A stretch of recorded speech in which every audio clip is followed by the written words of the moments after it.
আমি একটা লোককে জিজ্ঞাসা করেছিলাম কাগজের মধ্যে কি আগুন থাকে।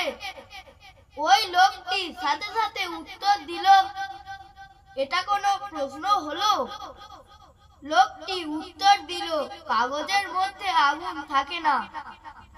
আমি লোকটিকে বললাম, কাগজের মধ্যে যদি আগুন না থাকে, একটি দেশলাই কাঠির সামান্য আগুনে কি করে কাগজের মধ্যে থেকে আগুন বেরিয়ে আসে? প্রত্যেক বস্তুর মধ্যে আগুন লুকিয়ে থাকে।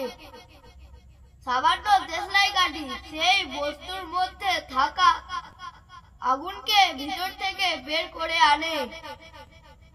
একদিন একটি ছেলে স্কুল থেকে ফিরে এসে স্কুলের শিক্ষকের দেওয়া একটি চিঠি তার মাকে দিল। মা সেই চিঠিটি পড়ছে আর ছেলেটি তার মাকে জিজ্ঞাসা করলো, মা, চিঠিতে কি লেখা আছে? মা চিঠিটি পড়ে ছেলেকে বলল, এতে লেখা আছে, ম্যাডাম, আপনার ছেলে অনেক বুদ্ধিমান আর অনেক প্রতিভা লুকিয়ে আছে আপনার ছেলের মধ্যে। আপনার ছেলের এত বুদ্ধি ও প্রতিভা আছে যে আমার স্কুলের কোনো শিক্ষক বা শিক্ষিকা আপনার ছেলের পড়ানোর ক্ষমতা নেই।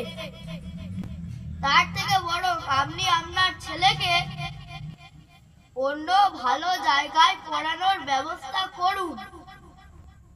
কয়েক বছর পর ছেলেটির মা মারা গেলেন আর সেই ছেলেটি বড় বৈজ্ঞানিক হয়ে মায়ের সৎ কাজের জন্য বাড়ি ফেরেন। সৎ কাজের সমস্ত প্রক্রিয়া শেষ হওয়ার পর ছেলেটি তার মায়ের ঘরের ভিতরে ঢোকে। তার মা যে টেবিল চেয়ারে বসতো, সেই টেবিল চেয়ারে বসে বৈজ্ঞানিক মহোদয় টেবিলের ড্রয়ার খুলে দেখতে পেল কয়েক বছর আগে সেই স্কুলের শিক্ষকের দেওয়া চিঠিটি।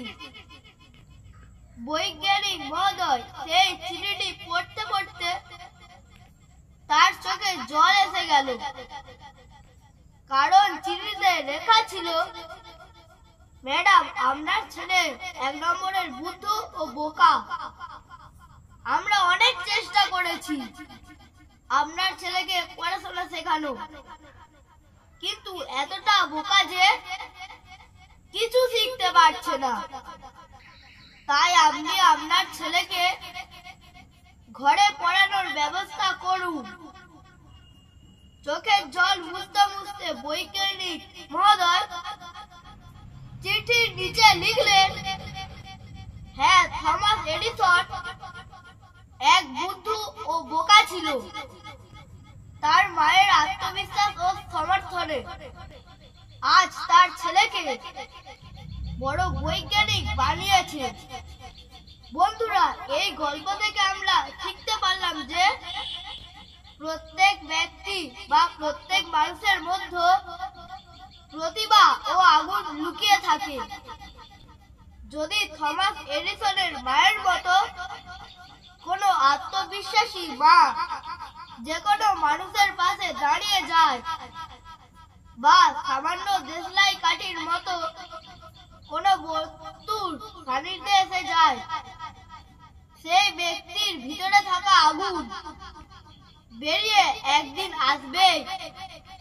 খুঁজুন এইরকম কোনো ব্যক্তিকে যার সান্নিধ্যে বোকা ছেলেটির মতো আপনিও বৈজ্ঞানিক হতে পারেন। নমস্কার, আসছি আবার পরের ভিডিওতে। যদি আমার ভিডিওটি আপনাদের ভালো লাগে তাহলে লাইক, শেয়ার এবং সাবস্ক্রাইব অবশ্যই করবেন। নমস্কার।